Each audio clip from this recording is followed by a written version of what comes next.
떨어지는 느낌, 뭐라도 먹어야지. 당을 섭취하면 분비되는 호르몬 인슐린. 혹시 이 당이 떨어지면 머리가 안 돌아가고 집중이 안 되는가? 당 떨어지는 느낌이 들 때마다 음식으로 당을 보충한다면 비만으로 가는 길로 들어섰다고 볼 수 있다. 음식을 섭취하면 음식에 든 탄수화물이 장에서 포도당 형태로 분해되어 혈액으로 흡수된다.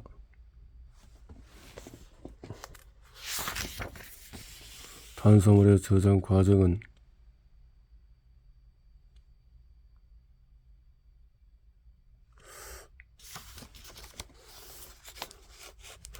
인슐린의 일방통행신호로 작동한다. 당 떨어지는 느낌을 못 참겠다. 탄수화물 대사 부족 일치도. 당이 떨어지는 느낌이 들 때 당을 바로 섭취하면 혈당이 곧바로 올라오니까 머리가 잘 돌아가는 느낌이 든다. 당이 떨어지는 느낌을 견디기 힘들다면 내 몸의 탄수화물 대사에만 의존하고 있다는 증거다. 인슐린 저항성. 인슐린이 지속적으로 많이 분비되면 인슐린 저항성이 발생하여 더욱더 문제가 된다. 고농도 인슐린은 세포를 향해 혈당을 그렇게 인슐린 저항성에 대해서 인슐린 과다 분비 먹는 법, GI 지수가 낮은 것을 먹자라고 했네요. 에서 체중을 줄였더니 식탐이 더 늘었다. 렙틴 체지방 보관 호르몬, 항상성 유지를 담당하는 뇌의 시상하부. 사실 체지방은 생존과 직결되어 있다. 시상하부가 체지방량을 조절하는 구조는 생존에 가장 유리한 체지방량 산출, 체지방이 얼마나 있는지 렙틴이 시상하부에 보고, 연후에 늘어난 것. 타고난 체중 조절 시스템이 고장나는 이유는 렙틴의 잘못된 보고, 체중 설정 값을 높이는 음식, 무작정 줄인 음식의 양, 렙틴 저항성을 만드는 인슐린,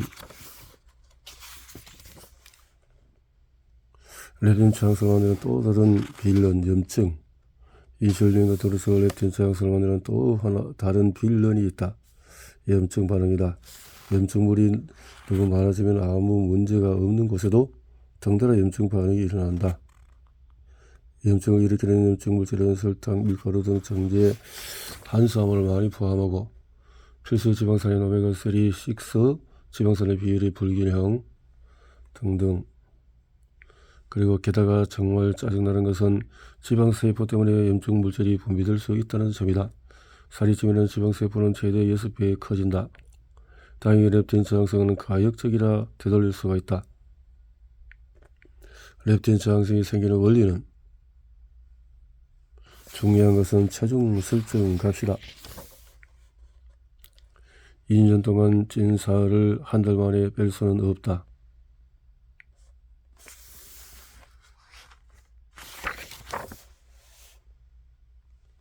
오장에서 기분이 식욕이 되지 않는 음식과 식사법. 절대로 당신의 몸을 배고픈 상태로 만들지 마라. 탄수화물, 단백질, 지방의 용도를 제대로 알아야 한다. 에너지원으로서의 의의가 있는 탄수화물은 에너지로 쓰인다. 우리 몸의 혈당 범위는 항상 높지도 낮지도 않게 일정한 범위로 조절이 되어야 한다. 인슐린이 많이 분비되면 혈액내의 포도당이 세포로 이동하는데 뇌세포, 근육세포, 간세포 등 포도당을 받아들이는 데 한계가 있다. 따라서 혈당이 급격히 높아져서 인슐린이 과도하게 분비되지 않도록 탄수화물의 총량과 섭취 속도에 신경 써야 한다. 칼로리가 따지면 쌀밥 한 그릇만 먹는 게 살이 덜 찔 것 같아. 탄수화물 종류, 단당류, 이당류, 다당류. 우리 몸의 뼈대 단백질은 근육, 피부 등 우리 몸의 재료로 꼭 필요한 영양소이다. 성장기 아이들이나 보디빌더처럼 근육이 쑥쑥 자라는 상황이 아니라면 지나친 단백질 섭취는 오히려 건강에 해롭다. 단백질은 포만감이 오래가고 탄수화물에 비해서 인슐린 분비 자극도 덜하다. 그동안 단단히 미운털이 박힌 지방은 지방은 생각보다 다양한 곳에서 우리 몸을 구성하는 재료로 쓰인다. 지방 대신에 탄수화물로 열량을 얻으면 그러나 지방을 먹어야 살을 뺄 수가 있다. 지방을 많이 먹는다고 해서 무조건 체지방이 합성되는 것도 아니다. 우리 몸이 양질의 지방을 꼭 섭취하는 이유는 지방의 종류는 무척 다양하다. 오메가3 지방산, 오메가6 지방산은 우리 몸의 세포막을 구성한다. 이것은 건강과 다이어트를 위해서 양질의 지방을 섭취해야 하는 이유다. 오메가3 지방산과 6 지방산의 적절한 섭취 비율은 오메가3 지방산은 영양제로 섭취하는 것은 도움이 되지만 고체 형태의 포화지방을 대신하기 위해서 식물성 유지를 경화해 만든 트랜스 지방도 문제가 된다. 빼놓지 말자 식이섬유를 겠네요. 100% 믿을 수 있는 음식은 없다. I can't believe it not butter. 마가린. 동물성 지방의 풍부한 포화지방이 심장질환 위험을 높일 수 있다는 연구 결과 때문인데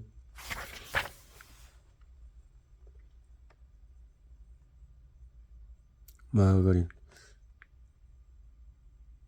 트랜스 지방 섭취를 2% 늘면 심장질환 위험은 28%, 당뇨병 발생률은 39% 증가한다고 했다. 트랜스 지방이 많은 팝콘은 절대 먹으면 안 되는 등 어떤 과자에 트랜스 지방이 유독 많다는 등 트랜스 지방이 이슈의 중심이 되었고 트랜스 지방이 많은 대표적인 음식인 마가린, 즉 우리 집에서 퇴출되었다. 그동안 버터를 대신하는 건강식품이라며 실컷 먹었는데 이제 와서 몸에 안 좋다니 뒤통수를 세게 얻어맞은 기분이었다.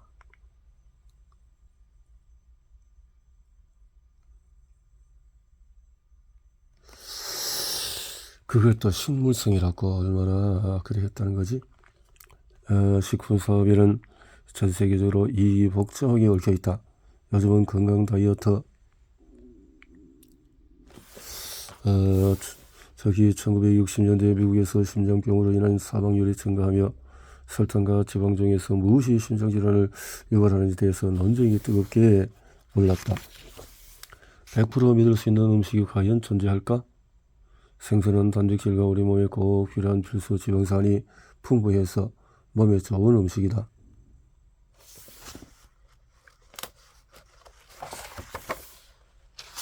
특정 음식을 절대 먹으면 안 된다고 먹는 것이 아니다. 우리가 과당을 조심해야 하는 이유는 살찌는 체질 스위치를 켜는 과당은 설탕, 꿀, 과일에 들어있는 단당류의 일종으로 천전탄수화물 중에서 가장 단맛을 낸다.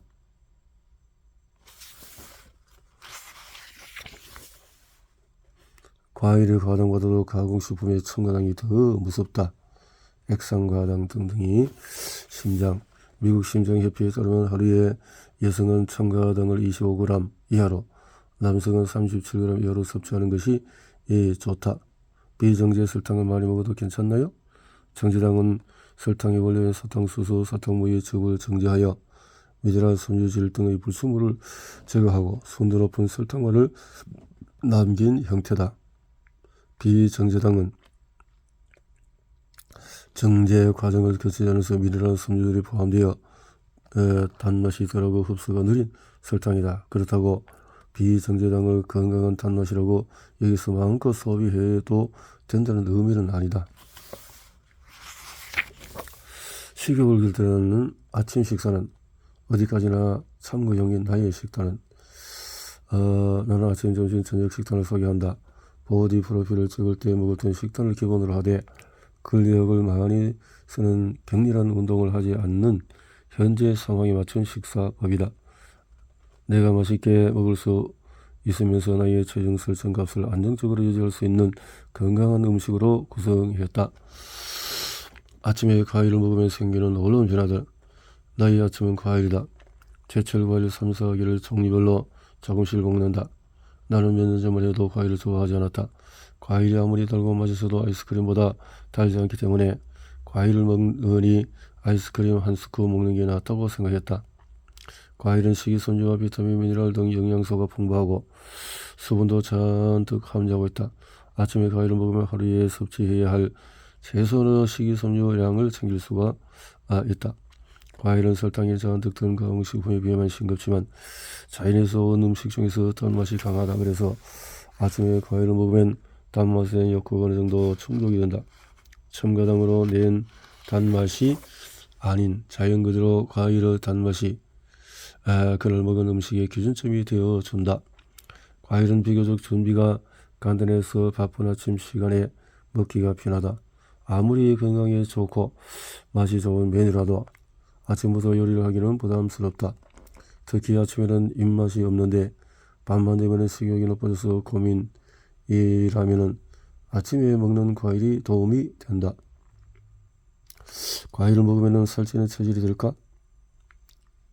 적당한 양의 과일로 섭취하면 과당이 인체에 미치는 영향은 생각보다 미미하다. 과일은 가당뿐만 아니라 수분과 식이섬유가 풍부하고 식물 화합물의 일종인 플라보노이드를 비롯해서 비타민 성분과 각종 미네랄이 가득하다. 이런 물질은 오히려 과당의 흡수를 느리게 하고 대사에도 영향을 주어 과당이 지방으로 합성되는 것을 먹는다. 하지만 농축과즙이나 주스, 잼, 말린 과일을 형태로 먹는 것은 좋지가 않다. 과당 성분이 적은 과일 목록은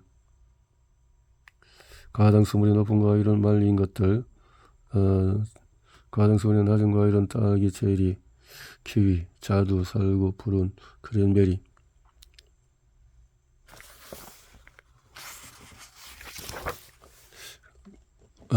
그래도 과일 때문에 살찔까봐 걱정이 된다면 과당 함유량이 적은 과일을 고르면 된다. 키위, 딸기, 자두 등은 과당이 적고 비타민C와 항산화 성분인 플라보노이드가 많다. 과일을 섭취하는 방법과 시간도 중요하다. 식후에 과일을 먹으면 과일의 장점보다 단점이 더 크게 작용할 수 있다. 식후 인슐린이 많이 분비된 상태에서 과일을 추가로 먹는 것은 바람직하지 않다. 이미 탄수화물 소화가 일어나고 있을 때 과당의 소화 흡수가 원활하지 않아 지방으로 합성될 가능성이 높기 때문이다. 배고픈 상태에서 적절한 양을 섭취할 때 과일이 주는 이득을 누릴 수 있다.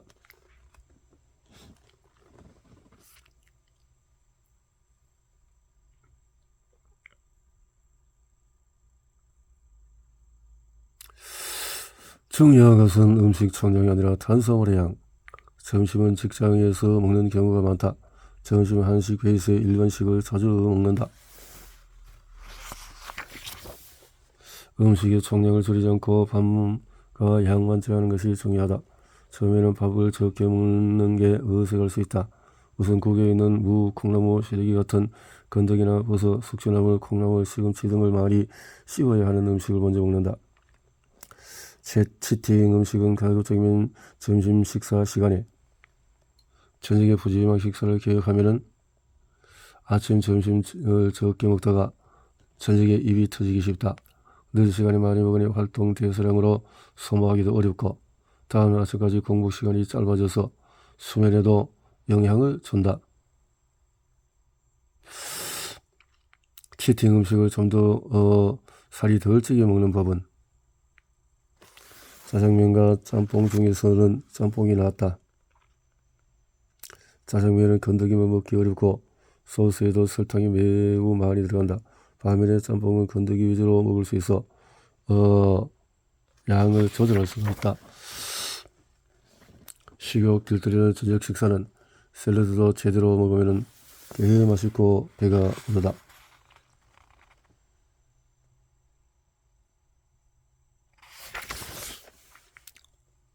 샐러드. 방향은 짧게 원리 식사로 얼른 들어가자. 하루에 2끼 이상 밀가루 섭취는 너. 어떤 음료를 마셔야 할까? 물, 차, 그리고 커피의 이뇨작용은 좋은 커피, 탄산음료, 이온음료 등 가능 음료는 이렇게 가당, 콜라 등 가당, 케이크, 디저트, 밥빵, 면류는 혈당치 변화가 그래도 콜라는 팍 올리는 거고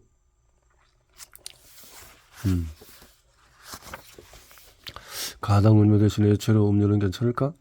그야말로 제로 음료 전성시대야. 콜라, 사이다는 물론이고 판타, 파워에이드 등 대부분의 음료가 제로 버전을 출시하고 있다. 제로 음료는 제로 칼로리를 앞세워 달콤한 맛을 즐기는 죄책감을 드러낸다. 홀랑, 과당 등의 탄수화물이 없어 인슐린 분비에도 거의 영향을 주지 않는다. 그러나 제로 음료는 반드시 끊어야 한다. 제로 음료의 인공감미료 역시 체중을 증가시키기 때문이다. 인공감미료가 든 음식만 먹으면 식욕 조절 시스템이 고장이 난다. 우리 몸은 지휘나 과정에서 단맛을 곧 에너지로 인식하도록 프로그래밍이 되어 있는데 혀에서 단맛을 느끼는 또 뇌에서는 이것을 감지하면 우리 몸은 에너지가 곧 들어오리라 예상하고 신체 에너지를 배분한다. 그런데 텅 빈 에너지인 인공감미료는 들어오는 에너지가 없다. 마치 월급이 들어올 때 예상해서 이것저것 지출한다 알고 보니까 장난감도 아닌 상황이다. 그러면 우리 몸은 어떻게든 식욕을 높여서 진짜 에너지를 내는 음식을 먹을 수밖에 없다. 이런 상황이 반복되면 실제로 에너지가 있는 설탕을 먹을 때조차 이 단맛을 신뢰할 수 없게 된다. 제로 음료를 마시면 내 식욕 조절 시스템이 고장이 나서 시도 때도 없이 음식을 먹고 싶어진다. 우리 몸은 섬세해서 그렇다는 거죠. 다이어트 중에 술 마셔도 되나요? 술은 칼로리가 문제가 아니다. 술이 들어가면 탄수화물이 당기는 이유는 탄수화물, 지방, 단백질은 분해되며 ATP를 합성해서 에너지를 만든다. 알코올은 안전한 에너지원이 아니라 몸에 해로운 독이기 때문에 간에서 빠르게 다른 물질로 분해된다. 알코올, 과음할수록 잘못된 음식을 선택한다. 술자리는 보통 저녁이 시작되어 늦은 밤이나 새벽까지 지속이 된다. 술을 마시면 알코올이 혈액에 녹아 뇌로 전달된다. 술이 잘 들어가는 체질일수록 과음하기 쉽다. 술은 수면의 질에도 영향을 준다. 다이어트가 마셔도 괜찮은 술과 안주. 저는 샐러드가 싫어요. 채소도 못 먹어요. 나는 원래는 브로콜리 극혐러였다. 단지 그런 자리뿐만이 1년은 세상의 모든 음식을 먹을 수 있는 잡식 동물이다. 내가 좋아하는 음식은 운명으로 정해진 것이 아니다. 우리는 성인의 무렵까지 약 3만 3,000가지 음식과 관련된 경험을 한다고 한다. 비호감 음식에 호감이 가게 하는 방법은 그래도 싫은 것은 싫은 것이다. 나는 토마토는 괜찮은데 방울토마토가 영 별로였다. 내가 방울토마토를 싫어하는 이유를 명확하게 깨닫자 속이 시원했다. 이 같은 음식을 먹어도 이렇게 먹으면 살이 덜 찐다. 음미하는 식사법을 알려주는 스시 오마카세. 한 끼 식사에 충분한 만족감을 느껴야 한다. 한 끼 식사에. 폭식 조절에서 탁월한 마인드풀 이팅. 마인드풀 이팅은 체중 감량 효과도 있다. 마인드풀 이팅 언제 다 먹었지? 마인드풀 이팅을 하면 음식을 먹어도 더 맛이 있고 마인드풀 이팅 실제법은 음식을 먹기 전에 충분히 관찰하고 지금 나의 몸 어떻게 체크하고 음식을 천천히 씹으면서 풍미를 느끼고 또 한 입 먹고 음식을 먹을 때마다 내 몸이 어떻게 달라지는지 살피고 그리고 음식을 먹으면서 TV나 스마트를 보지 않고 음식에 감사한 마음을 갖는다. 마음의 풀 이팅. 빨리 먹어야 맛있는 음식의 비밀은 너무 빠른 눈과 입과 손의 협응 능력은 그건 좋지가 않다. 식사 시간을 늘리는 6가지 실천법은 음식을 씹는 동안에 잠시 눈을 감는다. 손과 입을 동시에 움직이지 않는다. 씹는 횟수를 정한다. 한 입의 양을 조그맣게 줄인다. 거울을 보며 내가 음식을 먹는 모습을 관찰한다. 음식을 먹는 첫 5분만이라도 신경을 쓴다. 양 조절이 필요한 음식일수록 천천히 먹으면 맛이 없다. 빨리 먹어야 맛있는 음식의 대부분이 양을 조절할 필요가 있거나 가급적 먹지 않아야 하는 음식이다. 천천히 먹을수록 맛있는 음식을 발견하라. 식후 디저트 먹는 습관 고치기. 디저트를 끊으려면 아예 새로운 행동 양식이 필요하다.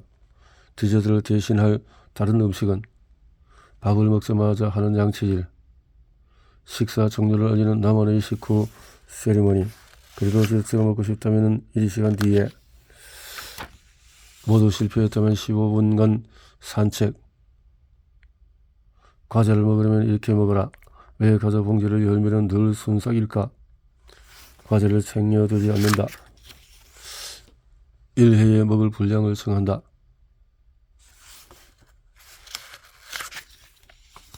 그래도 떡볶이가 먹고 싶을 때 어쩌죠? 의지력은 한정된 자원이다. 이렇게.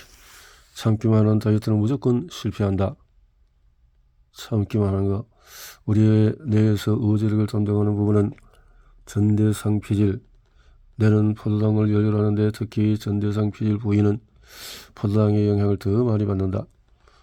좀 좋지 않은 음식은 어떻게 먹으면 좋을지를 고민해라.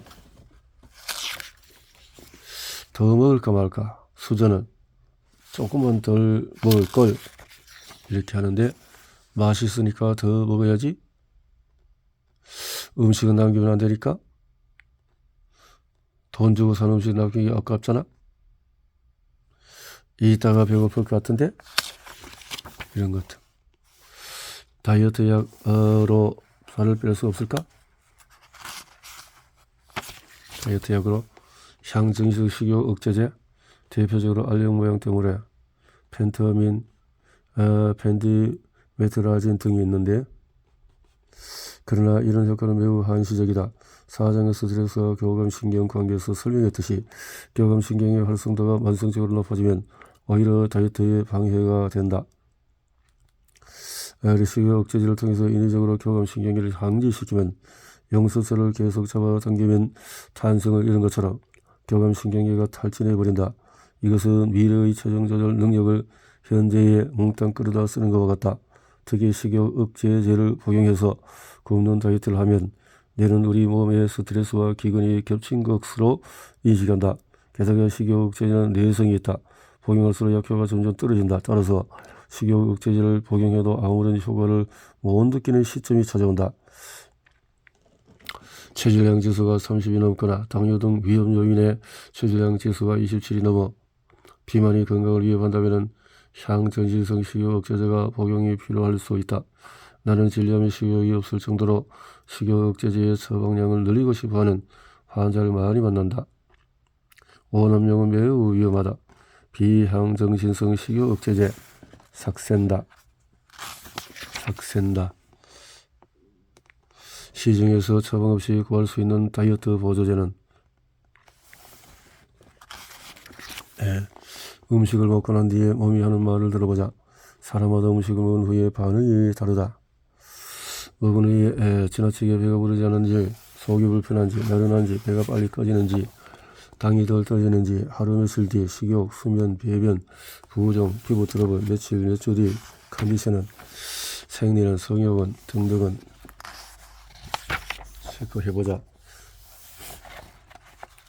식사, 그 말고도 당신이 관리해야 할 일상의 루틴은 간헐적 단식, 일식이란 책이 주목을 받으며, 하지만 태국 승려들 보면은 잘못된 간헐적 단식은 오히려 비만을 유발하는 것을 볼 수 있다. 태국 승려들은 매일 아침 6시에 탑골로 음식이나 물건을 공양받는다. 이러한 식습관은 간헐적 단식이 아니라 간헐적 폭식과 가당 음료로 단식 중에서 우리 몸에 발생하는 긍정적인 반응들은 간헐적 단식 공복 시간을 무엇을 먹는가가 중요하다. 그래서 처음부터 16대 8은 어려울 수가 있다. 그래서 몸과 마음의 근력, 운동으로 키워라. 움직임이 적을수록 뇌의 기능도 떨어진다. 운동은 다이어트의 우호적인 호르몬 분비를 돕는다. 나이가 맞는 운동을 찾아보자. 운동보다는 식단이 먼저다. 운동으로 마음의 근력까지도 키울 수가 있다. 운동 선수가 되려는 것이 아니다. 잠을 잘못 자면 내 안의 빌런들이 깨어난다. 아무도 간섭하지 않으니 너무 아무렇게나 자는 것은 아닌가? 열심히 한 다이어트를 무용지물로 만드는 수면 부족은 양질의 수면을 위한 7가지 실천법. 잠들기 전에 기분 관리하기, 수면 1시간 전부터 전자제품 멀리하기, 쾌적한 침실, 카페인 줄이기, 수면 관련 나의 상황과 성향에 따라서 몸무게 재는 법도 달라져야 한다. 체중 숫자에 화가 난다면 몸무게를 재질 마라. 그래서 하루에 몇 번씩 몸무게를 재는 것은 절대 금지다. 그렇게 좋은 변화가 생기다면 스스로 보상하라. 보상이 없으면 너는 하기 싫어한다. 보상은 만족감, 건강식단, 내가 새로운 행동에 거부 반응을 보이지 않게 하는 만족감을 주어야 한다. 내 만족감을 주기는 어렵지가 않다. 잘했어 체크해주고 스스로도 칭찬하고, 그래서 다른 사람의 다이어트를 도와주는 사람이 되자. 남의 눈치를 보느라고 더 먹는다? 눈치 보지 말고 줄일 수 있으면 같이 줄여주고, 건강해지는 방법을 조이하고 공유하자.